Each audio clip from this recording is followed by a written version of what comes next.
Je pensais un petit peu à ce sujet-là, de l'exemple du Seigneur Jésus et de l'influence du Seigneur Jésus dans notre vie, alors qu'on partageait tout à l'heure différents aspects de son œuvre en nous. Puis une des choses que j'ai remarquées, et on avait expérimenté, vous savez qu'on est allé à travers les États-Unis, le Canada anglais, le Québec pour ramasser un soutien pour venir servir le Seigneur ici à temps plein. On est avec une société pastorale, missionnaire, et on a environ une cinquantaine de commanditaires qui nous permettent de servir le Seigneur ici. Et un des pasteurs d'une de ces assemblées-là nous a contactés cette semaine, puis il a dit, je m'en viens, je dois passer par le Québec, puis je m'en vais dans les Maritimes, puis lui, il est en Ontario, donc il est arrêté ici. Et ça m'a frappé qu'on avait vécu ça dans à peu près une centaine d'églises alors qu'on voyageait à travers les États-Unis et le Canada, comme je vous l'ai mentionné. C'est de voir des purs étrangers, comment est-ce qu'on a un lien spirituel. Donc, on rencontre cette personne-là, oups, une petite musique de fond, mais on rencontre cette personne-là pour la première fois de notre vie. Il est venu coucher à la maison, puis il est reparti pour son voyage dans les Maritimes. Puis c'était comme si on était des amis depuis longtemps. Puis il y a cette connexion-là, n'est-ce pas? À 60 reprises, l'apôtre Paul, dans les Épîtres, parle de frères ou sœurs dans le Seigneur, parce que c'est une famille spirituelle, parce qu'on est liés ensemble par l'œuvre du Seigneur. Donc, bonjour à vous tous ce matin. Bienvenue à notre célébration du repas du Seigneur en ce premier dimanche du mois de juillet. Bienvenue à ce rappel de l'amour de Jésus et de sa détermination. On va se concentrer plus là-dessus ce matin. Sa détermination de tout accomplir le plan de son Père céleste. De lui être agréable en toutes choses pendant son ministère et d'achever l'œuvre du salut sur la croix du Calvaire. Cherchons ensemble dans l'Ancien Testament le livre du prophète Ésaïe au chapitre 42. Le livre du prophète Ésaïe au chapitre 42. Ce livre prophétique qui est quelquefois décrit comme le 5e évangile des Écritures, en plus des 4 évangiles du Nouveau Testament, parce qu'il contient des prophéties précises et des informations merveilleuses sur l'œuvre du serviteur de l'Éternel, sur la venue du Messie et son œuvre pour le salut des hommes. Puis là, ce matin, on va voir un exemple de cela. Il y a 3 vérités que je veux soutirer de ce passage-là pour nous encourager cette semaine, pour être un tremplin pour pouvoir servir le Seigneur de tout cœur et continuer dans les voies de Dieu. Ésaïe chapitre 42, regardez à partir du verset 1. Ésaïe 42, 1. « Voici mon serviteur que je soutiendrai, mon élu en qui mon âme prend plaisir. J'ai mis mon esprit sur lui. Il annoncera la justice aux nations. Il ne criera point, il n'élèvera point la voix, il ne la fera point entendre dans les rues. Il ne brisera point le roseau cassé, et il n'éteindra point la mèche qui brûle encore. Il annoncera la justice selon la vérité. Il ne se découragera point, et ne se relâchera point, jusqu'à ce qu'il ait établi la justice sur la terre. Maintenant, prenons l'exemple du premier Adam. Puis lui, il a établi le péché sur la terre. Romains 5,12, le péché est entré par un seul homme et s'est répandu sur toute la terre et la mort l'a accompagné parce que tous ont péché. Et la Bible, dans le même passage de Romains chapitre 5, nous parle de celui qui est venu établir la justice parmi les hommes. Le potentiel de justification de l'être humain. Et on nous dit, et que les îles, toujours verset 4, espèrent en sa loi. Ainsi parle Dieu l'Éternel, qui a créé les cieux et qui les a déployés, qui a étendu la terre et ses productions, qui a donné la respiration à ceux qui la peuplent et le souffle à ceux qui y marchent. Moi, l'Éternel, je t'ai appelé pour le salut. Je te prendrai par la main, je te garderai et je t'établirai pour traiter une alliance avec le peuple, pour être la lumière des nations, pour ouvrir les yeux aux aveugles et pour faire sortir de prison le captif et de leur cachot ceux qui habitent dans les ténèbres, Et dans Luc chapitre 4, à la synagogue de Jérusalem, lorsqu'on a donné le rouleau d'Ésaïe au Seigneur Jésus, il a commencé, puis c'était un immense rouleau, il a commencé à regarder dans le rouleau, puis là il est arrivé au chapitre 42, et il a cité cela concernant son œuvre. C'est clairement une prophétie concernant le Messie et son œuvre de rédemption.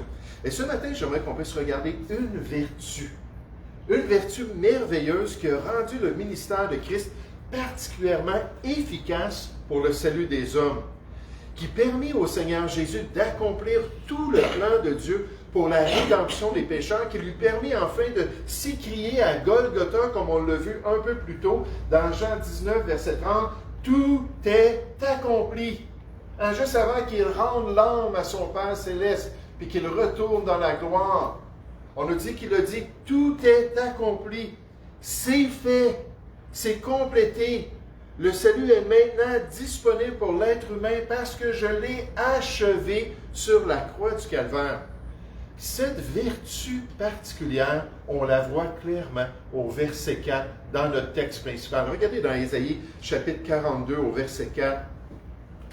On nous dit « Il », en parlant du Messie, en parlant de Jésus notre Sauveur, « Il ne se découragera point et ne se relâchera point jusqu'à ce qu'il ait établi la justice sur la terre et que les îles espèrent en sa loi. » Ce matin, j'aimerais vous parler de cette vertu-là, de la persévérance du Seigneur Jésus, de cette vertu-là, de son entêtement dans l'œuvre de Dieu à accomplir tout le plan de Dieu. Et c'est une vertu, vous allez voir, qui est aussi stratégique dans notre propre vie, dans notre service pour le Seigneur. Si on veut vraiment accomplir toute la volonté de Dieu, et c'est pour ça que j'aimerais qu'on réfléchisse pendant quelques instants sur la résolution de Jésus. La résolution de Jésus d'accomplir le plan du Père.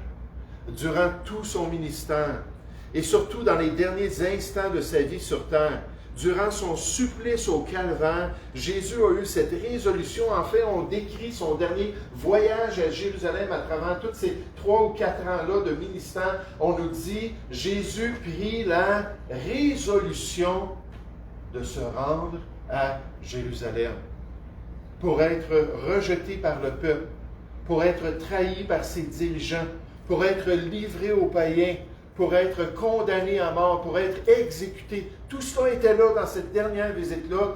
On nous dit encore une fois, alors qu'il voulait accomplir le plan du Père, qu'il prit cette résolution-là de se rendre à Jérusalem. Cette vertu merveilleuse-là est décrite ici dans notre passage. Alors qu'on a vu au verset 4 concernant le Messie, il ne se découragera point et surtout ne se relâchera point. Mon pasteur nous disait souvent ce verset, c'était son verset de vie, Galates 6, 9. Il nous le citait régulièrement. Ne nous lassons point de faire le bien, car nous moissonnerons au temps convenant. On nous parle dans tout le contexte de cette possibilité-là de semer pour la chair ou cette possibilité-là de semer pour l'esprit, le nouvel homme. Il dit, ne nous lassons pas de faire ce qui est bien, parce qu'on va moissonner si c'est conditionnel, on ne se relâchera point. Mais notre modèle parfait avait une résolution ferme. Il était prêt à aller jusqu'au bout. Il était prêt à tout accomplir, le plan de Dieu. Et nous donne cet exemple-là, nous aussi, d'avoir une résolution de cœur, de pouvoir suivre le Seigneur. J'aimerais juste voir 3 aspects de cette résolution-là du Seigneur Jésus qu'on peut appliquer dans notre vie. Le premier aspect, c'est que notre résolution en tant que chrétien est fondée sur l'appel de notre Dieu.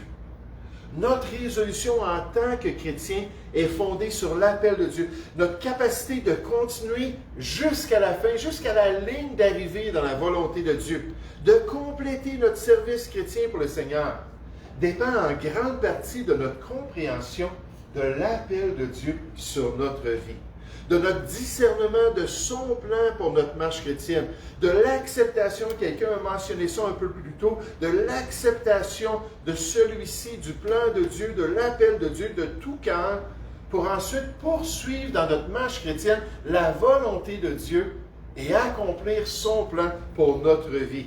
Récemment, lors d'une conférence de pasteurs et d'ouvriers pour le Seigneur en Ontario, on était là-bas pour s'exhorter, s'exciter à l'amour aux bonnes œuvres, se soutenir dans l'œuvre de Dieu. Il y avait des enseignants qui étaient là, puis ils nous enseignaient différents principes. Puis un des enseignants a parlé de la réalité que dans les églises chrétiennes, surtout les églises un peu plus sérieuses, peut-être un peu plus, peut-être même sévères aux yeux de certains, mais des églises qui cherchent à mettre en pratique la parole de Dieu, des pasteurs qui enseignent comment vivre selon les Écritures, selon le mandat qui a été donné à l'Église dans Matthieu chapitre 28, verset 19. Enseignez-leur à observer tout ce que je vous ai prescrit, à vivre comme je le veux. Puis quand on s'arrête sur ces principes de vie-là, puis on enseigne ça, des fois, c'est pas tout à fait populaire. Mais alors qu'il parlait de ça, il dit, il y a beaucoup de passages de va-et-vient de chrétiens. Ils viennent un petit peu, puis ils sont là pendant un certain temps, puis on essaie de les encourager, puis là, tout à coup, oups, ils partent. Puis là, ils partageaient ça, ces différents ouvriers-là, et cet enseignant-là aussi. Et là, bien nécessairement, nous, on en a vu en 13 ans des gens qui sont venus, des gens qui sont partis, puis à chaque fois, c'était triste, à chaque fois, ça nous brisait le cœur. Je dis toujours à mon épouse, bon, mais pendant qu'on les a, ces gens-là, je ne sais pas combien de temps, mais pendant qu'on les a, peut-être que Dieu va nous utiliser dans leur vie. Peut-être que Dieu va leur enseigner certaines choses qu'ils avaient besoin d'apprendre alors qu'ils passaient à travers notre assemblée. Et juste être un encouragement. Et là, voici ce que Dieu... sur lequel il a travaillé dans mon cœur alors que ce pasteur est en train de parler de cela. Il a dit, vous savez, frères et sœurs, dans le ministère chrétien, il dit, on n'est pas responsable des choix des autres. On n'est pas responsable du choix de quitter l'Assemblée. On s'investit dans des gens, on aime les gens, puis ils quittent. Il dit, ils sont libres de le faire, ça c'est clair. Et nécessairement, il a dit ça dans le contexte que le pasteur, il fallait quand même qu'il soit responsable de bien traiter les gens. Hein, de ne pas les chasser de l'Assemblée, de ne pas les décourager, puis les attitudes, puis une conduite qui ferait en sorte que ces personnes-là s'en iraient. Donc, il dit, il faut réfléchir pour être certain qu'on ne fait pas partie du problème quand les gens s'en vont. Mais une fois qu'on a réglé ça, puis on s'est assuré qu'on a tout fait pour aider les gens, puis les encourager, il dit, ce qu'il faut réaliser, c'est que nous, devant Dieu, ouvriers du Seigneur, il parlait à des pasteurs, tout ça, il dit, ce que Dieu nous demande, c'est que chacun de nous, on soit trouvé fidèle. Il dit, il faut vraiment se concentrer là-dessus. 1 Corinthiens 4, au verset 2. Dieu nous appelle à quelque chose en tant que chrétien. Dieu nous a donné des dons spirituels pour un service quelconque. On fait partie d'un membre actif dans une assemblée, un corps local. Et dans notre responsabilité, il dit, peu importe s'il y a des gens qui partent, puis oui, c'est blessant, tout ça, mais il dit, on ne se concentre pas là-dessus. On fait de notre mieux, on essaie d'aider les gens, mais il dit, ce que Dieu veut, c'est qu'on reste fidèle, qu'on soit résolu avec l'appel de Dieu. S'il nous a appelés à cette assemblée, s'il veut qu'on serve ici, puis qu'on soit impliqué ici, alors, peu importe les circonstances, on travaille ensemble, on grandit ensemble, on va de l'avant, tous ensemble dans les voies de Dieu, on progresse. Mais il dit, il faut absolument, en face des départs, en face des déceptions, en face de ces réalités-là, il ne faut pas porter ce fardeau-là. Mais ce que Dieu nous demande, c'est de rester résolu dans les voies de Dieu. Là, j'écoutais ça, puis le Saint-Esprit parlait à mon cœur. Il dit, vois-tu, et si tu t'examines, tu dois t'assurer de bien traiter les gens. Si pour X raison ils s'en vont, il dit, toi reste. Pars pas à cause de ça. Demeure fidèle. C'était comme un baume sur mon âme. C'était comme un réconfort. Puis ça a été comme ça toute la conférence. Les pasteurs et les ouvriers qui sont venus nous exhorter. Là, le Seigneur, tout le monde le dit. On n'était pas beaucoup de gens, là, mais tout le monde a dit, wow, il y a eu quelque chose de spécial pendant cette conférence-là, qui a été une bénédiction pour nous encourager à aller de l'avant. Mais pour accomplir le plan de Dieu, pour pouvoir un jour se tenir debout avec fierté au tribunal de Christ, il faut en tant que chrétien être résolu de suivre la volonté de Dieu, surtout de comprendre quelle est la volonté de Dieu. Regardez dans Ésaïe chapitre 42, comment c'est clair. Ésaïe chapitre 42, verset 1, ça dit, voici qui, dites-moi, mon serviteur. C'est Dieu le Père qui parle de son Fils. Voici mon serviteur qui est là pour me servir, pour accomplir ma volonté, que je soutiendrai. Mon élu, en qui mon âme prend plaisir. J'ai mis mon esprit sur lui.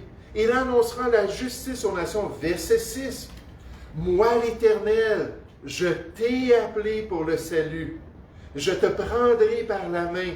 Je te garderai, je t'établirai pour traiter alliance avec le peuple, pour être la lumière des nations, pour ouvrir les yeux aux aveugles, pour faire sortir de prison le captif et de leur cachot ceux qui habitent dans les ténèbres. Et Jésus pouvait citer cette prophétie-là concernant l'œuvre du salut parce qu'il savait que c'était le plan de Dieu. Il était conscient, il comprenait l'appel de Dieu, il comprenait l'œuvre qu'il était venu accomplir ici-bas. Il savait que son supplice était la volonté de son Père céleste, que sa mort sur la croix était le sacrifice choisi par Dieu.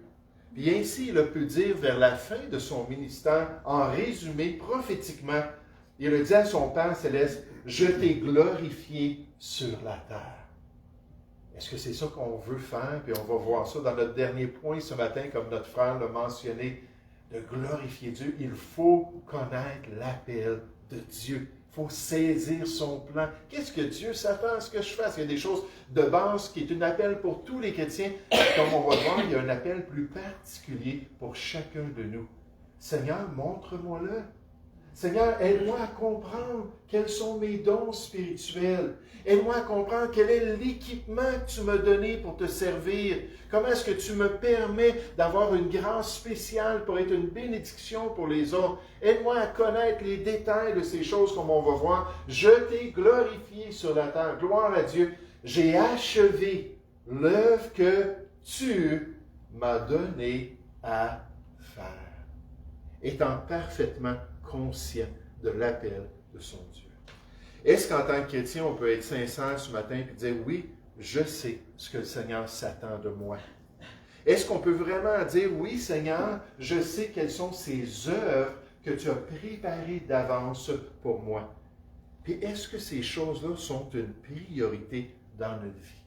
Et est-ce qu'on est prêt à persévérer? On parle d'une résolution. Là, je le sais. Là, je le comprends. Et si ce n'est pas le cas, je ne suis pas certain, il y a de l'ambiguïté. J'aimerais vous dire, demandez-le au Seigneur. Lui, il veut ça pour vous. Puis là, vous dites, mais Seigneur, que veux-tu que je fasse? Et Dieu va s'organiser pour nous aider à voir. Est-ce que j'ai un don de libéralité? Est-ce que j'ai un don de service? Est-ce que j'ai un don d'enseignant? Est-ce que j'ai un don de miséricorde? Puis Dieu va travailler dans ma vie pour m'aider à comprendre sa volonté. Il faut chercher sa face pour le faire. Mais pour continuer, pour avoir une résolution, en tant que chrétien, il faut aussi comprendre que notre résolution doit être fondée sur les détails spécifiques du plan de notre Dieu, sur ses instructions particulières pour notre service chrétien, sur notre rôle précis dans son plan et sa volonté. Et c'est pour ça que dans les Écritures, on va voir qu'on décrit ça comme un corps, puis on nous dit que tous les membres ne sont pas un œil, tous les membres ne sont pas une oreille, on a tous des corps variés, parce qu'on a des appels qui sont variés dans le plan de Dieu. Certains d'entre nous sont des oreilles et d'autres sont des yeux, des nez, des bouches. La Bible affirme concernant le plan de Dieu qu'un seul et même esprit opère toutes ces choses dans le corps de Christ, les distribuant à chacun en particulier comme il le veut. On a besoin de connaître les détails. On a besoin de saisir les œuvres particulières pour pouvoir ensuite être résolu dans ma vie d'accomplir le plan de Dieu. Dieu ne s'attend pas à ce que je pratique les choses qui sont à mon frère ou à ma sœur, mais que je puisse m'attacher à son appel particulier dans ma vie. Regardez dans notre texte ici, dans Ésaïe chapitre 42. C'est très clair. Verset 1. On nous dit, « Voici mon serviteur que je soutiendrai, mon élu en qui mon âme prend plaisir. J'ai mis mon esprit sur lui. » Puis l'esprit, c'est l'esprit nécessairement de service. Il est toujours lié au service chrétien. « Il, donc mon serviteur, annoncera la justice aux nations. » Ça, c'est un des détails de l'appel de Dieu sur le ministère de Jésus qu'il devait accomplir sur terre. Il ne criera point, verset 2, il n'élèvera point la voix et ne la fera point entendre dans les rues. Il ne brisera point le roseau cassé. Donc, il arrive dans une société avec toutes sortes de problèmes liés au péché de l'homme, tout ça, puis il n'arrivera pas pour tout briser dans la société. Il n'éteindra point la mèche qui brûle encore. Il annoncera la justice selon la vérité. Il ne se découragera point, il ne se relâchera point, jusqu'à ce qu'il ait, voici un autre élément précis, qu'il ait établi la justice sur la terre, et que les îles espèrent en sa gloire. Est-ce qu'on a cherché la personne de Dieu? Est-ce qu'on a cherché sa face pour comprendre les détails de son plan pour notre service? Est-ce qu'on s'est soumis à sa volonté? Est-ce qu'on est prêt à suivre son plan dans tous ses détails? Est-ce que nous nous sommes offerts nous-mêmes sur l'autel du sacrifice pour pouvoir, comme Jésus, discerner les instructions particulières de notre Père Céleste? C'est cette attitude-là, parce que tant que c'est mes plans, tant que ce sont mes projets, tant que je poursuis ce que je désire, c'est moi qui est assis sur le petit trône de mon cœur, c'est le moi, puis mon ego qui règne. Je lisais récemment dans l'Ancien Testament, puis je l'ai pris en note. J'ai dit, hey, ça se peut pas. Puis là, je l'ai perdu. C'était Ushaï qui était conseiller d'Absalom, puis Achitophel. Les deux, pendant la révolte en Israël, étaient là pour guider le roi qui essayait de tuer David, finalement, son fils. Son fils qui essayait de tuer son père. Là, je regardais cela, puis à un moment donné, Achitophel a donné un conseil au roi. Puis là, le roi s'est tourné, puis il a dit, les projets réussissent avec le grand nombre de conseillers. Qu'est-ce que toi, Ushaï, tu penses? Là, Ushaï a dit totalement le contraire. Là, le roi, il a regardé Ushaï, puis il dit, moi, ça fait pas mal de sens. Il dit, moi, je t'écoute toi, puis on va faire ce que tu veux. Achitophel, il est parti, il s'est en allé jusqu'à sa maison, il a donné ses instructions, il s'est mis une corde autour du cou, il s'est pendu. Parce que son ego avait été blessé. Là, je regardais ça, je me suis dit, ça se peut-tu l'être humain? Comment est-ce qu'on est rempli de nous-mêmes? Là, je pensais à toutes les fois que j'ai donné des conseils aux gens, que les gens ne les ont pas observés, tout le monde est libre de le faire ou non. Là, des fois, là, ça venait me pincer dans le cœur. Hey, tu me demandes qu'est-ce que je pense, puis là, je te le partage, puis tu ne le pratiques pas. Là, je me disais, ça se peut-tu? Je suis un petit Achitophel, rempli de moi-même, qui pense que je suis important d'une manière ou d'une autre.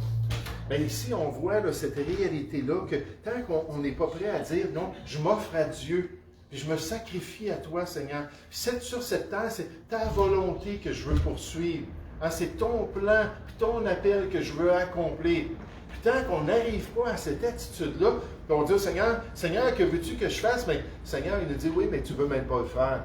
Tu n'es même pas prêt à t'engager. Tu n'es même pas prêt à suivre ma volonté. » Dans Romains chapitre 12, on nous donne la clé. Au verset 1, on dit « Je vous exhorte donc, frères, par les compassions de Dieu, à offrir vos corps. » Là, Paul vient se placer à côté des chrétiens, puis comme on se souvient, le mot exhortation, il vient le paracaléo, il vient mettre sa main autour de nous, puis là, il pointe la direction, puis il dit « Voici la volonté de Dieu. » Est-ce qu'on y va ensemble?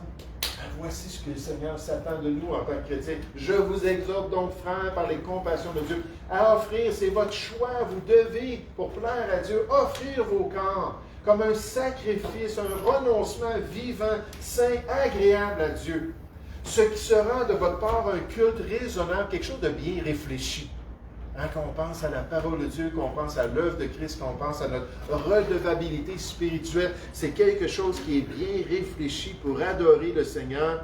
Et dit, ne vous conformez pas au siècle présent, parce que le monde autour de nous a toute une perspective, puis des valeurs. C'est quoi la vie de l'être humain? Comment est-ce qu'on devrait agir? Ils ont toute une perspective. On ne devrait pas se concentrer sur cela, mais soyez transformés par le renouvellement d'intelligence, l'œuvre de Dieu et du Saint-Esprit qui nous guide dans l'appel de Dieu, afin que vous discerniez quelle est la volonté de Dieu, les détails de son appel, son plan pour votre vie, quelle est la volonté de Dieu, ce qui est bon finalement en face de l'éternité, ce qui est agréable et ce qui est parfait. Mais là, alors qu'on parle du Seigneur Jésus, c'est évident, il savait quel était l'appel de Dieu, il savait même quels étaient les détails. Pendant qu'il était sur la croix, il a dit, « J'ai soif », afin que s'accomplisse la prophétie de Dieu. On le dit dans Matthieu. Parce que Dieu disait, le Messie en mourant va dire, « J'ai soif ». Tous les détails, il le savait. Il était parfaitement connecté à celui qui lui demandait de pratiquer ces choses-là. Ça me rappelait l'histoire d'un jeune homme à notre assemblée à Boucherville. Un jeune homme qui est devenu un des pasteurs éventuellement. Mais ce jeune homme-là avait un appel clair sur son cœur pour le ministère pastoral. Dieu avait travaillé dans son cœur. Il avait des dons spirituels pour l'œuvre de Dieu qui sont associés dans les Écritures à l'œuvre pastorale. Puis l'Assemblée le reconnaissait parce que l'Assemblée, c'est elle, 1 Timothée 3, verset 15, la colonne et l'appui de la vérité. C'est elle qui doit être là derrière les ouvriers pour pouvoir les mettre à part pour le service de Dieu. Et donc, à travers tout cela, c'était évident pour tous, mais ce jeune homme-là résistait. Il y avait de la misère à accepter l'appel de Dieu. Il y avait 3 éléments qui le hantaient. Le premier élément, c'était le célibat. Pour une raison ou une autre, il pensait que s'il suivait l'appel de Dieu, il allait être célibataire, puis il allait servir Dieu comme célibataire. Il ne voulait pas ça. Deuxièmement, les bébites, les insectes. Il disait, Dieu va m'envoyer dans un pays là, où il va y avoir des gros insectes. Moi, je n'aime pas les insectes. Puis, troisièmement, la chaleur. Il dit, certainement, il va m'envoyer dans le désert du Sahara quelque part pour le servir. Il dit, je ne suis pas capable de supporter la chaleur. Puis là, pendant des mois, il a résisté. Puis la hantise était toujours là, puis ça venait le ronger à l'intérieur. Jusqu'à ce que, en lisant la parole de Dieu, l'Esprit de Dieu a parlé à son cœur. Puis il a dit, fais-moi donc confiance. Moi, mon plan, là, il est parfait pour ta vie. Moi, je sais exactement ce qui est bien pour toi. Fais-moi confiance. Puis là, à un moment donné, il a dit, Seigneur, OK, peu importe qu'est-ce que ça va coûter, je m'offre à toi sur l'autel du sacrifice. Je suis prêt à renoncer à mes désirs et à accomplir ta volonté. Là, ça n'a pas été long après ça que, une jeune dame est arrivée dans l'assemblée. Puis là, c'était évident qu'il y avait une connexion spirituelle très spéciale avec cette jeune dame-là. Finalement, elle est devenue son épouse, puis ils ont eu 7 enfants ensemble. Ensuite, il y a eu d'autres confirmations qu'il avait resté dans le froid du Québec. Il allait servir le Seigneur au Québec. Puis les bébites, au Québec, sont tout petites. Puis avec tout cela, il a connu la volonté de Dieu. Il a saisi les détails particulier de Dieu, il s'est soumis à Dieu pour pouvoir suivre le Seigneur. Et là, ça fait plus de 40 ans qu'il est dans ce ministère-là et qu'il est résolu à accomplir la volonté de Dieu, le pasteur Pierre Plante. Qu'il persévère dans la volonté de Dieu. Et la question pour nous ce matin, c'est et nous, est-ce qu'on s'est offert à Dieu? Que ta volonté soit faite, Seigneur. Oh, notre résolution est fondée sur l'appel de notre Dieu. Il faut connaître son appel. Notre résolution est fondée, ou devrait être fondée, sur les détails. On devrait être prêt à suivre les détails du plan de Dieu. Mais toujours avec l'exemple de Jésus à l'esprit, nous devons saisir que notre résolution est fondée, frère, tu avais bien raison, sur la gloire de notre Dieu. Elle est fondée sur la gloire, notre obéissance à son appel, notre observation de ses instructions pour notre service chrétien tout au long de notre vie sont là pour l'honorer. Alors qu'on coopère avec lui, alors qu'on est soumis à son plan, c'est une manière qu'il est honoré, c'est une manière qu'il est glorifié, que sa personne est exaltée dans ce monde et dans le prochain. Et même, j'aimerais vous dire que notre adoration dans la gloire va être là et va être lié à notre service chrétien, alors qu'on va prendre les couronnes de récompense qu'on aura reçues, puis on va s'approcher de lui, puis on va dire, on ne le mérite pas. Ça a été ta grâce, ça a été toi qui as agi à travers nous, toute la gloire te revient, puis même dans la gloire, dans sa présence, encore une fois en face de notre service, de son appel, on va être en train de le glorifier. puis on va être en train d'exalter sa personne. Dans Apocalypse chapitre 4, on voit ça quand les êtres vivants rendent gloire et honneur et action de grâce à celui qui est assis sur le trône, notre Père céleste, à celui qui vit au siècle des siècles, éternellement. Les 24 vieillards, on ne sait pas qui ils sont, peut-être ils représentent l'ancienne et la nouvelle alliance, fort probablement des croyants de la nouvelle alliance, se prosternent devant celui qui est assis sur le trône. Ils adorent celui qui vit au siècle des siècles. Ils jettent leur couronne dans leur adoration de Dieu devant le trône en disant, « Tu es digne, notre Seigneur et notre Dieu, de recevoir la gloire. » Même cette gloire de notre service, c'est ta gloire à toi, et l'honneur et la puissance, car tu as créé toutes choses, et c'est par ta volonté qu'elles existent et qu'elles ont été créées, même ces œuvres que tu as préparées d'avance pour tes enfants, c'est toi qui les as créées, et c'est ton appel, et la gloire doit te revenir. Et c'est pour ça que la Bible nous ordonne, faites tout pour la gloire de Dieu. Et quand on se glorifie, 1 Corinthiens 1,10, on devrait se glorifier dans le Seigneur, parce qu'il mérite toute la gloire. Regardez au verset 5 de notre texte pour voir cette description de la gloire de celui qui a appelé le serviteur de l'Éternel. Ésaïe chapitre 42 au verset 5, ça dit « Ainsi parle Dieu l'Éternel ». Ça, dans le livre du prophète Ésaïe, ça revient continuellement. Dieu rappelle que les instructions qu'il donne au peuple par la plume d'Ésaïe ou la bouche d'Ésaïe, ça vient de Dieu lui-même. Mais ainsi parle Dieu l'Éternel. À près de 4000 reprises dans l'Ancien Testament, Dieu rappelle que c'est lui qui est derrière son œuvre, qui a créé les cieux et qui les a déployés, le Dieu créateur, qui a étendu la terre et ses productions, qui a donné la respiration à ceux qui la peuplent et le souffle à ceux qui y marchent. Quand les gens disent « Oui, mais je n'ai pas besoin de Dieu dans ma vie, puis je peux vivre sans lui », écoute, si Dieu veut t'enlever le souffle, le mouvement et l'être, ça dit dans Actes chapitre 17, il n'y aura plus grand-chose qu'un tas de chair à terre. Puis, non, on dépend de Dieu pour notre existence. Il soutient toutes choses par sa parole puissante. À lui soit la gloire. Verset 6. Moi, l'Éternel, je t'ai appelé pour le salut. C'est moi.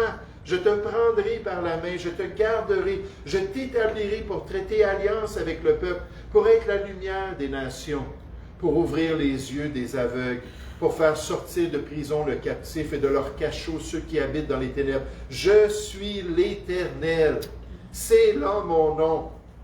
Et je ne donnerai pas ma gloire à un autre, ni mon honneur aux idoles, comme c'était le cas à l'époque d'Ésaïe, alors que tout le peuple adorait de faux dieux. Et Dieu dit, oui, mais c'est pas comme ça que ça devrait se faire. Verset 9, « Voici les premières choses se sont accomplies, et je vous en annonce de nouvelles avant qu'elles arrivent. Je vous les prédis. Chantez à l'Éternel un cantique nouveau. Chantez ses louanges aux extrémités de la terre. Exaltez sa personne, vous qui voguez sur la mer, et vous qui la peuplez, îles et habitants des îles. Parce qu'il est le seul Dieu et le seul digne de la gloire et de Oh, le Seigneur Jésus a accompli toute la volonté de son Père céleste dans ce monde. Quel exemple! On décrit sa résolution comme étant fixe et établie, de tout suivre les instructions du plan de son Dieu, toutes les prophéties à son égard. Il est notre modèle parce qu'il a tout accompli, mais de même, il a honoré, glorifié et exalté la personne de son Père céleste. C'était toujours mon Père céleste. Comme notre frère nous l'a si bien dit, mon Père céleste. Et il était là pour l'honorer. Alors, est-ce que nous aussi, de même, dans ce monde, on est prêt à glorifier Dieu? Est-ce que le fait qu'on célèbre ce matin son corps qui est brisé, son sang qui a été versé selon l'appel de Dieu, est-ce que ça nous encourage à notre tour à être résolus de suivre son appel, de suivre les détails de son appel et de suivre l'appel pour la gloire de notre Dieu? Nous allons prier ensemble. Père Céleste, merci ce matin, Seigneur, pour ce privilège encore de pouvoir nous tourner vers toi, ce privilège de pouvoir contempler ce que les Écritures décrivent, l'œuvre exemplaire du Seigneur Jésus ici-bas sur la terre, et surtout son supplice sur la croix du Calvaire. Et Père, tu as même établi une fête, une célébration, un mémorial pour qu'on puisse toujours garder ça à l'esprit, que notre Sauveur n'est pas venu pour faire ce qu'il voulait. Notre Sauveur n'est pas venu pour faire ce qu'il désirait. Il est venu pour accomplir ton œuvre. Et quel bel exemple pour le chrétien, de courir après ce prix qui est lié à cette récompense que tu réserves à ceux qui auront accompli ta volonté. À courir ici-bas avec persévérance, ayant les regards sur Jésus, qui tient ces couronnes-là de récompense pour nous encourager à le faire et à être résolus dans notre course. Ô Père Céleste, merci pour ton Fils. Merci que tu l'as envoyé comme l'agneau de Dieu qui ôte le péché du monde. Et merci qu'on peut maintenant se réjouir dans ce salut qu'il a accompli. Que ton nom soit glorifié. Nous te prions au nom de Jésus.